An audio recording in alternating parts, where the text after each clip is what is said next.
Empower is a new rideshare platform that's been getting a lot of attention. However, is it good?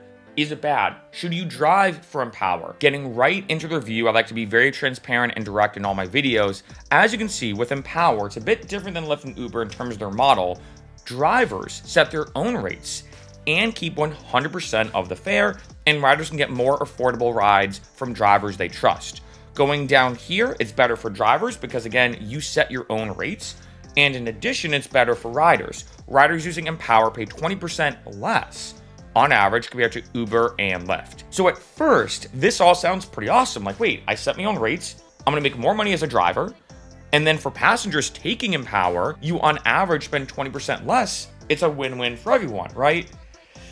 Kind of. First off, you may be wondering, okay, but how does Empower make money? Like, of course, they need to get some money somehow, right? Here's the way it works. It's basically a subscription model. So the first month using them is free, so I think that is good. However, going down here, when it comes to the monthly flex plan, for example, it's a pay-as-you-go subscription model. So you have to spend $50 in 1 month if you earn up to $250. This obviously depends on how much you drive, but again, let's say you make up to $2,000, I'm just making that up, in a month, you have to spend $250. First, it is kind of annoying that you're like, oh, I have to pay for like a monthly subscription. But on the other end, doing the math out, that means you're giving up 8% of your earnings. That is a lot lower compared to Uber and Lyft. Although I will say it is kind of weird they do this. For example, it's very popular right now in the DC market. So you have to spend $350 a month for the quote-unquote monthly premium plan. Again, it depends on the plan itself. That is kind of annoying, that you have to kind of put up money before you can make money, so to speak. In addition, if I go to the NYC market, it's kind of weird how this works. It's $30 a month. So I don't know if it's 30 plus this. And then the daily plan is roughly about $25 a day. So it is kind of weird that you have to kind of pay money and then hope you can make it back. I feel like that's kind of iffy. I'm just going to be honest. In addition, in terms of where it's available, only a few locations right now. This may spread, across the country. Again, we'll have to see kind of what happens. So the model is kind of unique. I'm going to be honest. I think there is an opportunity, in my opinion, to make a lot of money. Like if you have to only spend, like say, $450, and then you can get 100% of your earnings that entire month and go crazy. Depending on how much you drive, like say if you do drive a lot, it could definitely make you way more money than Uber and Lyft, but I think it really depends. But this gets kind of weird, right? I'm gonna go down here to the riders, and this to me is another very frustrating thing. So here's the way it works in terms of the fine details as someone taking or ordering an Empower. They will provide the rider an estimated fare based off the rates of the drivers most likely to accept your ride request. Which means that you could pull it up and say, all right, it's about $20 is the estimated fare. However, please note that when your driver accepts your request, you will be presented with the actual fare.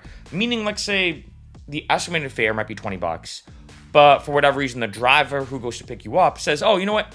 Nah, it's a surge, or it's a Friday night. I'm gonna charge you $30. It's kind of like they kind of bait and switch you, where then they will give you the actual fare at the bottom of the screen, and you can cancel any ride without penalty, but up to 3 minutes, which is really weird. So let's say I'm getting ready for the night. Let's say it's a Friday night, and let's say, again, the estimated fare is $20. I'm like, all right, $20, okay, that's a fair price to go from point A to point B. And let's say I'm getting ready, and let's say the driver then charges me $30 instead. They charge me $10 more for whatever reason, and I'm not checking my phone within 3 minutes, and then I go back to it, and I'm like, wait, I just got charged $30 and now I can't cancel it, and I'm kind of now locked into this new price. I think that could be very frustrating, and I could see a lot of people not wanting to take Empowers. And it's one thing to be like, okay, it's $1 or $2 off, but you never know because drivers can set their own amounts.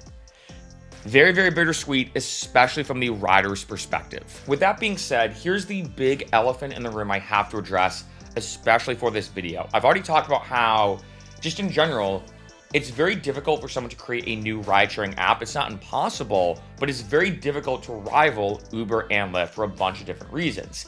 And this is why I'm worried when it comes to any new apps that come about, because, and I've said this before in other videos as well, when it comes to the transaction, someone has to be on the road at the exact same amount of time, or excuse me, exact same time period that someone else requests that ride.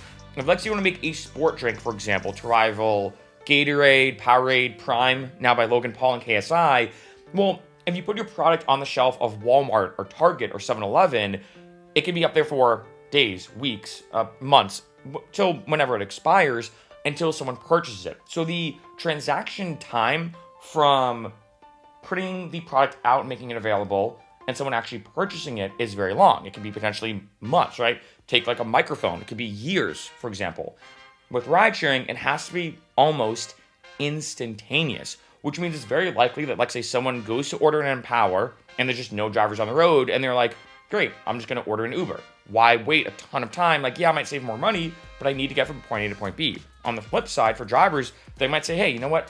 I'm just not getting that many requests at all. I remember, for example, back in Boston, this is, I think, around 2000, maybe 16 or 17 or something. There was a new ride-sharing app that went under, unfortunately, called Fasten. And their big pitch was like, hey, drivers, you're gonna make tons of money, way more money than Uber and Lyft. Riders, or people ordering it, you spend less money. That was a huge pitch. So it was meant to be a win-win for everyone. However, I remember talking to one driver and I said, oh, have you tried driving for Fasten? Like, I haven't tried it yet. I don't really think it's worth it, but out of curiosity, have you?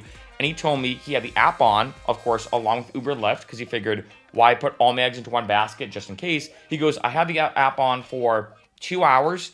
I did one ride and I made $5. I'm never driving for Fasten ever again. Now, in this case, however, it does seem like Empower has been doing well so far, especially for these markets. I think that makes a lot of sense for ride sharing in general to just start in a very specific location, like as you can see, New York and DC. I think it's good starting off there. So it's meant to be just those markets and then slowly branch out.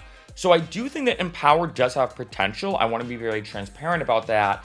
However, the pricing model is kind of weird. Like I showed you, I don't like the fact that someone can request an Empower, they get an estimated fare, but it's not the real fare because obviously the driver sets the fare. And then in addition, if, like, say you don't like the new fare, and like say you're like, whoa, this is way more of a price than I thought, you have only 3 minutes to cancel. That's not a lot of time. And in addition, on the flip side, for a lot of drivers, like say you want to start driving for Empower, yeah, your first month is free, but it's almost like renting a car. I've talked about this before a lot with Lyft and Uber. If you rent a car and like say it's $250 a week to rent, you're starting off in the hole, so to speak, right? You're starting off negative $250. So even if you drive and make $250, for example, you're just breaking even. So anything past that's profit, but you're still starting off in the hole, so to speak. Likewise with this, and again, the pricing model seems different, probably depend on the location or whatever, but let's say, again, you want to spend, I don't know, $100 a month or $200 a month.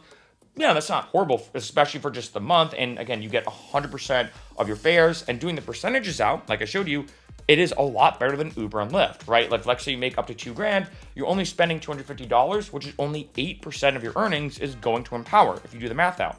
Not bad, but you're still starting off from this perspective, kind of in the hole, and you have to spend money to make money. And again, even though the math and the accounting works out pretty well in your favor, it is just annoying when you're like, great, I have to spend X amount of money, or let's say if you want to be the premium plan, like I showed you for Washington, DC, for example, spending $350 every month. Well, if you only drive part-time, that may be kind of annoying if you're like, great, I just spent $350 to drive. I made $400 this month, but technically I only made $50 because, of course, I started in the hole negative $350. I do think there's a lot of pros and a lot of cons to Empower. I think the concept is, I think, a very unique one that we've not seen yet. And I think it is very possible that it's going to be very beneficial for drivers with this model. And then with passengers, I hope they do change that kind of weird estimated fare versus real fare situation. But like any new ride-sharing app, I always suggest don't put all your eggs in one basket. Do Uber and Lyft and Empower. Test out the waters, because you never know, you actually might end up making more money with Empower. But at the end of the day, remember, you still don't know until you fully test it out. And the last thing you want to do is test it out too much or go too all in, and then you give up all the earnings you could potentially make driving for Uber or Lyft. Test out the waters and then go from there.